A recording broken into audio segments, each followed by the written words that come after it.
So, you want to get started with dwarves. You've bought the battalion, you've got over 70 dwarf models, but where do you go next?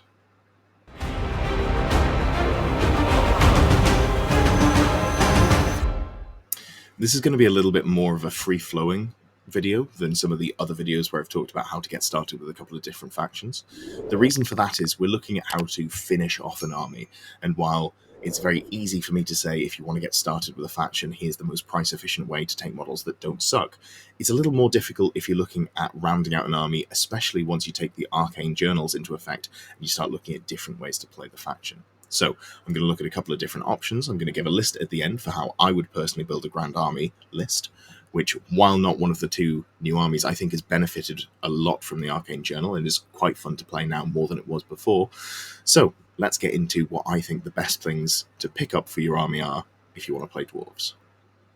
So let's just start talking about what you get in the box. If you've picked up the battalion already, you've got 32 Rangers or Quarrelers. So let's start by talking about what you get in the box if you've got the battalion already, or if you decide this is where you want to start your army. First of all, you get 32 Dwarf Warriors. These, while it doesn't say in any of the descriptions or the press releases that they've put out about these models recently, when they were originally released, I believe they were marketed as a Dwarf Warrior / Longbeard box, and they do come with longer beards, and if you wanted to go down that sort of route, you could definitely turn them into Longbeards. For our purposes here, we're just going to look at using them as normal Dwarf Warriors, but something to keep in mind if you wanted to go for perhaps a Royal Clans list. You also get in the box 32 Thunderers or Quarrelers. Now, you could run it as those, especially if you're going Expeditionary Force. You might actually quite like to run a couple of units, 2-3 units of the Handgunners, the Thunderers. But in this case, again, not something that Games Workshop have talked about this time around, but when they were originally released back in the day, these were billed as a double feature, and it was the unit that you'd build your Rangers out of. So that's what I'd recommend here. If you look at the Quarreler models, what you've got is a dwarf with a crossbow, and then room to put stuff in the back. Originally, when these were billed as the option for building Rangers, you'd see models with a shield on the back and also a great weapon aura, a throwing axe, something of that ilk. And that's how I'd recommend you build your Quarrelers. Put them as Rangers. We're looking at about, somewhere in the realm of 14 to 18, I think is a great size for Rangers to fill out your core, especially if you're playing in the Grand Army. And I think this is a fantastic way to use a unit that is maybe a little more disappointing if you build them as just the stock unit. Ballistic Skill 3 Quarrelers, not so great. Ballistic Skill 4 Rangers, I'm a big fan. As mentioned before, you can run these models as Longbeards. As you can see, they are the Longbeards part of the box modelled here. But I really like these as dwarves with great weapons, shields, drilled, veteran, fairly solidly upgraded, but not all that many points. That means that you can put a character, in this case we're going to put a Thane BSB on some shield bearers in the unit and get quite a lot of combat res out of it while still being a lot of ablative wounds for a fairly cheap price. Finally in the box you get the Gyrocopters. Now Gyrocopters are, I think they're fairly solid. They're not something that you see in every list, but at 60 points before upgrades, or if you go for the gun that lets you march and shoot, which I'm on the fence about, you go up to 70 points. So for 120 to 140 points, you've got two cheap, relatively fast, very fast for dwarf units, with some incidental firepower, some harassing ability. They can get into flanks, they can go and hunt down war machines, they do some impact hits on the charge. They're quite a versatile unit, they're great for move blocking or for redirecting.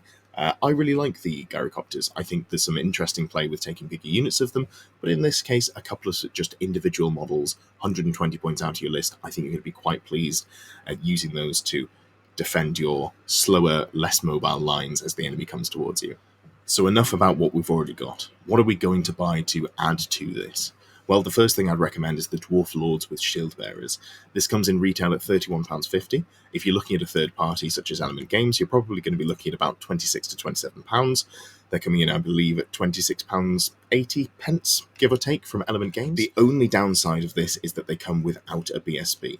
This is a little bit odd, I'm not really sure why. The sets that you see where Games Workshop have released a mounted and a foot character typically come with a BSB upgrade. I would say this is still a good unit to get, and I'd probably just kit bash this together with some of the spare command you get from the battalion, the Dwarf Mountain Hold battalion box that you've already got. That said, 2 models here. There's a lot that you can do with it. I'm going to talk about potential options down the line for another little conversion, but maybe the way that I would go with it is put the model that is pictured here on foot onto the shield, put the one that's on the shield on foot, and work around with that. Speaking of Thanes, there is this fantastic new model, the Dwarf Thane with handgun on Oathstone. It looks great. I really like it. Some people think that it doesn't match the old aesthetic of the dwarves, which is a fair point. I still think it's very nice. However, I don't know that I recommend buying it unless you really love the model. It's coming in at £28.50, and it's a direct order only model, which means that you won't get a discount on it from a third party. So you're looking at paying more than the 2 Dwarf Lords that you could get in the bulk pack, or the other option that I'll get into in a second, which is 4 models for £37.50, also direct order. So unless you really like this, I'd probably avoid it, but it is a lovely model. It does have a big gun. If you want to go for it, don't feel guilty about it. Here's what I'd recommend if you want to run the new Thane with the Master Rune of Bursting, the handgun combination where you're doing a lot of shooting, a lot of hits, basically a mini mobile artillery piece all on your own. I think this is a fantastic kit. It's £37.50. Again, it's a direct order. You won't get a discount for buying it from a third-party seller, but what you do get is 4 models. You're coming in at under £10 a character. Even if you only use 3 of them, you're still looking at better than normal Games Workshop rate at the character price. You could definitely use one of these as a Thane with handgun. I quite like this one over on the most left of the picture, but buyer's choice. And then you've got 3 models that you can use as engineers, and the way that I like to build a dwarf list does lean into war machines, so I personally find this to be quite a useful box to go for. If you don't want to go into war machines, this is probably something to avoid, or maybe if you're going into the expeditionary force, you want to go for the engineers and the engineer sappers, again, this comes back to being quite a good choice as well, so one to keep your eye on. Finally, in terms of director order characters, we've got the Anvil of Doom. Now, I think in this specific case, where you're getting started with dwarves, you're looking to get your first 2,000 points together, I wouldn't buy an Anvil of Doom. It's a direct order model, it's £42.50, that's quite expensive. The Anvil of Doom is a very binary model. You either love it or you hate it. It's a very different playstyle to playing dwarves without it. I think if I was looking to get started with dwarves, I would play without it. I'd maybe proxy it, see if I like playing it before I committed to buying the model to get it onto the tabletop. I think it's just a big commitment to put into, because it also warps how you play the rest of your list, how you build the rest of your list, what models you put in. I think I'd probably start off without it, and as you play more games with dwarves, if you decide that you want to pick one up, go for it. There are obviously plenty of other options online you can get for an Anvil of Doom, a lot of third-party sculpts. That's something that I want to talk about down the line, because I think there are a lot of great ways to get into the hobby without buying specifically Games Workshop models, but that's another video that will be coming down the line. Now, you might not be taking the Anvil, but you probably do want some sort of spell protection, because that is the thing that can ruin dwarves like no other. This is the Dwarf Runesmith. It's the new model. It comes in at £18 stock, or $15.30-ish if you buy from a third party, which I'd obviously recommend you do. This is something that you could probably kit bash together with spare pieces from the Dwarf Battalion and the Dwarf Lords, but if you're not super comfortable doing kit bashing, or if you'd rather just have a model that is instantly recognizable, fit for purpose, Dwarf Runesmith is a great place to start here. Now, that's a lot of talk about characters. I'd recommend picking up the Dwarf Lords, the dual kit, where you've got the shield bearers, the Dwarf Engineers as well, and the Dwarf Runesmith. So that's quite a lot of commitment into characters, but I personally think that's going to carry you through pretty much any setup you want to run with dwarves outside of an Anvil of Doom, which, again, we will talk about more down the line in another video. What I really like is the Dwarf Ironbreakers. Now, this box comes as 20 models, 2 sets of command. If you want to run them as Ironbreakers, you can, which are the fully plate armored plus shield equipped dwarves. I like them. I think I like them more if you're running them as an Anvil of Doom. What you can also build them as are the Dwarf Irondrakes. Now, these are something you've probably seen a lot. They've got the Trollhammer Torpedo, which is the real artillery piece in the dwarf list. But I'm really taken by the Drake guns that they have. 18-inch range, quick shot, dwarf crafted, so you're not taking very many modifiers. The only modifier that you're taking is, cover or long range. So stand and shoot, you're going to be hitting often on 3s, which is quite terrifying. And your strength 5 AP1. So I like big units of these, and this is something that's come from playing against Richie. He's my most frequent dwarf opponent, so I've been on the receiving end of the big unit of dwarf Irondrakes with the Drake guns, and I can attest to its validity. What does this box give you? Well, it gives you 2 squads of 10, and I think that's a really good place to start. I can see dropping down to 1 squad of 10, but as points efficiency goes, and just having solid shooting that you can use in multiple flexible different ways, more about that in the breakdowns that I've done with Richie. I'll put them in the description down below. But I think 2 units of 10 is a really good start, especially if you're playing a grand army list. Now, this is where lists start to diverge a lot more. I personally quite like war machines. I think war machines are fun. I think they're very dwarfy. I think it's a thematic and still fairly powerful way to build the list. Obviously, war machines are less powerful than they have been in previous editions, and people have decried them and moved away from them, but I still think, especially Grudge Throwers, there is a lot of power left in the war machine camp, and you need some way to punish your opponent for not coming towards you. Because dwarves are slower, especially if you're not playing the Anvil of Doom, where you can march and move a unit 27 inches on turn 1, I think it's important to have something that really punishes your opponent if they don't come towards you, make it hard for them to deal with you. And in that case, I like the Grudge Throwers. They can shoot out of line of sight, they're a high strength, they've got good AP, they're D3+1 damage. They can, while you're not looking to kill a dragon in 1 round, if your opponent tries to stay away from you and just pick off pieces, you can theoretically whittle a Dwarf Lord down, a Dragon Lord down, over the course of the game, not without too much risk. It's a fairly good prospect to kill that Dragon Lord. So a couple of Grudge Throwers I think is really good. Here's the downside. They are a direct only model. Again, this is something where if you're looking at 3D printing, there's a lot of options there. But if you're buying direct from Games Workshop, it is going to set you back £31.50. So this is where the expensive part of the list comes in. So the last thing that I'm recommending here is the new dual organ gun / cannon kit. Why am I recommending this? Well, I think this is a good, money-efficient way to get more points onto the table. And while they're not the strongest war machines in the army, I quite like them. I think there's a lot of flexibility in this kit, being able to take them as organ guns or cannons. I haven't done it myself for 15 years or so, but I think, if I remember correctly, you'd be able to magnetize them reasonably well and get them set up. Or if not, just pick your 2 favorites. You get 2 in the box.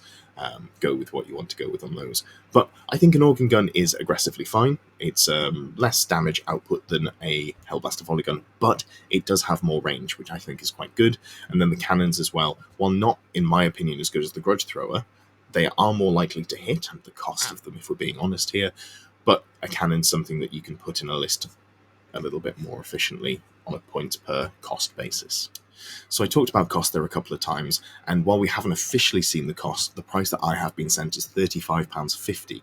Now, I'm not 100% sure if that is for the third-party sellers or if that's just going to be the retail price of this model, but if you're looking at, even if you're getting that £35.50 from the third-party seller, that's really solid for 2 war machines. Comparing it to the £31.50 of the Grudge Throwers, you're getting 2 war machines for just £4 more.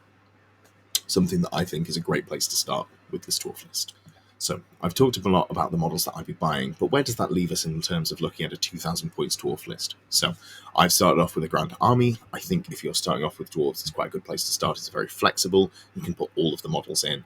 You can play around with what you want to do with it, and then you can maybe shoot off into another direction if you find there's an aspect of the dwarf list that you like more that is represented on the Arcane Journal. I also think it might be the most powerful way to play, and the Arcane Journal, while you're not necessarily using one of the rulebook sets from there, there are things in there, specifically the ranged runes, that make this list a lot more fun to play and quite a bit stronger, in my opinion. So I will credit Richie for this. You may have seen him a couple of times. Like I say, I'm going to put some links down in the description if you want to learn how to play dwarves well. But I have lifted a few pieces here straight out of his list that he's beaten me with multiple times. So let's start off with the Thane. This is the model that you're going to put on the Shield Bearer. It's about 300 points, 299 points. It's your Battle Standard Bearer with the Master Rune of Grugni. This gives the unit a 5-up ward and everyone within 6 inches a 6-up ward. Very strong when you're facing against other gun lines. And also a Rune of Battle. This gives you an additional +1 to your combat res, so you're looking at 1 combat res from the Battle Standard Bearer and 1 from the Rune of Battle. This is quite key because you're going to put it into a brick of warriors that are there really to win combat on static combat res as opposed to damage output. You're also giving them a great weapon, which is nice. Comes stock with full plate armor because dwarf, and then we're taking the Master Rune of Grummel. Now, the Master Rune of Grummel, what that gives you is a 2-up armor save. So this model has 5 wounds because the additional wounds from a shield bearer. You're getting up to a, I believe it starts at T5 because dwarves are tanky. That's correct, T5. And you're getting to a 2-up save and a 5-up ward save as well. So quite hard to remove. Very happy to sit in a challenge with a lot of things and really just protect that brick through defenses and the combat res. Then we've got the second Thane, and this is the exciting one. I really like this Thane. It's got more points allocation, which is why you're putting the guns on the Thane as opposed to the engineer with the better ballistic skill. So nice and simple. Going to start off with a handgun. Going to take a shield as well. You don't want to be caught out, but that little bit of save for 2 points, I'd absolutely put it in. Don't feel bad if you cut it for points if you need to make things work, but I do like it. Then you're taking some runes as well. The combination here you may have seen online. It is a very obvious combination, but it's the Master Rune of Bursting Flame. If we look at that one, if you roll to hit and if your hit roll is successful, you do 2d3 hits instead of 1. That's a good start. You combo that with the Rune of Accuracy, so you take no negative to hit modifiers at all. This is absolutely wild. You don't take move and shoot, you don't take ponderous, you don't take long range, you don't take stand and shoot, which you might not take anyway from Dwarf Crafted, but you're always going to be hitting on 3s, which is really nice. And you also don't take multi-shot because you're going to be taking the Rune of Rapid Fire, which is multiple shots too, and again, quick shot. The quick shot doesn't matter here so much. That's a lie, it does. It lets you stand and shoot at any range, but the modifier from quick shot doesn't matter too much. So you've got a really solid output piece. Honestly, this thing is like a war machine on its own, and it's also screenable. You can put it in character in units. You can stand it next to units, use that lone character targeting protection to keep it safe. Just a really good piece. I like it in a unit. If you think you're going to get charged, having this in there is a surprising amount of combat res that can really scare off enemy units. Then we've got the 2 support pieces. There's a Runesmith. This is just hand weapon, heavy armor. Go for a great weapon if you've got the points, but 2 runes of spell breaking. These are to stop you from getting shut down by Mare's Mirage from Illusion, to turn off Column of Crystal. It's basically an old school Dispel Scroll where you just pop the rune. If you're within 18 inches of the caster, you automatically dispel it. So really strong there. Remember, you can only use once per, I believe it's phase. It might be turn, but you're only going to be popping one of those each turn to protect yourself realistically. Finally, we're rounding out the list with an engineer. I've gone for a great weapon and put the general on this because the leadership on all of the dwarf characters outside of the king is the same, which means you've got a lot of flexibility with where you put your character, your general. So you put it on a cheap model and you put it at the back of the board so that your opponent doesn't get the points for the general in many of your games. This is going to stand next to some of the war machines just to buff them up, and it's hard to go wrong with. In the core, we're looking at the Rangers, so I've gone for a unit of 16 here. I've fully upgraded them. They've got the full command. You could skimp on the Musician if you want to, but for 6 points, I had the points left over. Let's put it in. I've gone for the crossbows, the throwing axes. They've got heavy armor as base, great weapons and shields. They've got loads of great rules, including scouts and skirmishers. These are fantastic. Obviously, they can deploy in open order. This is something that you might do more now that there's the nerf to skirmish, where if you get charged, you have to be able to make it into a ranked up unit. Otherwise, you fall apart. But you can also deploy in skirmish and just go in a little bit of a checkerboard, not leaving too much space between your models, but letting you bunch up and get more shots into the enemy quite easily. I think Rangers are fantastic, especially when you're using them to fill out your core, and 258 points for 16 models with ballistic skill 4 crossbows I think is just quite a good value proposition. I really like them, and I think it's a good way to use your corridors. Then we've got the Dwarf Warriors. This is a unit of 17, and again, I've gone for full upgrades there. I've given them the Rune of Battle. This is quite key. Again, this is something I've lifted straight from Richie's playbook. You're looking to put the Thane BSB in this squad.